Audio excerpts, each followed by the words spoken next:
I am the Tofu Golem. Please enjoy the video. You start with 2 quick checks. Confirm you're signed in as an administrator and create a system restore point in case something goes wrong.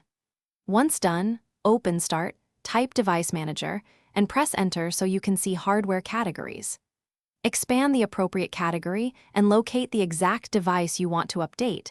This step matters because updating the wrong device can create conflicts. Make sure to note the device name and manufacturer before proceeding to the update options.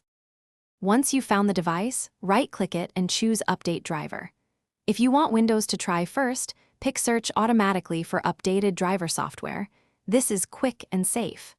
If you downloaded a driver, choose Browse My Computer for driver software and point to the folder with the inf or installer. And if Windows can't find a suitable driver, go to the manufacturer's support page to download the exact model's driver. Make sure the version matches Windows 10 and your system architecture.